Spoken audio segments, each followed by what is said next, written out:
Hey man, kutoka vipande vya Bongo Tanzania 245. Moja ya vitu ambavyo vimeenda viral, vimetrend ni mchezo wa jana kati ya Morocco na Tanzania au vipi bana, ambapo Morocco aliibuka na ushindi wa goli 1-0, si ndio mechi ambayo ilichezwa majira ya saa 1 za usiku, stuff like that. Sasa kupitia mchezo huo kuna kitu kilitrendi.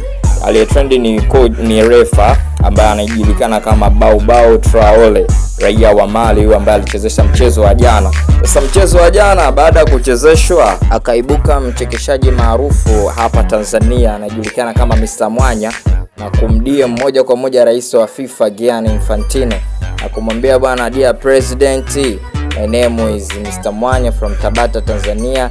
My message to you is I think you have seen the match between us against Morocco.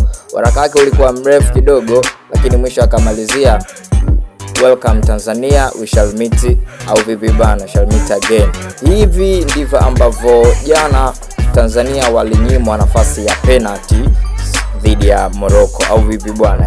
Tuma maoni yako ama comment kama ambavyo mchekeshaji Mwanya amechukua hatua kumcheki ama kumdm rais wa FIFA. My name is Balozi wa Mtaa. Nafikiri mpaka wakati mwingine, au vipi?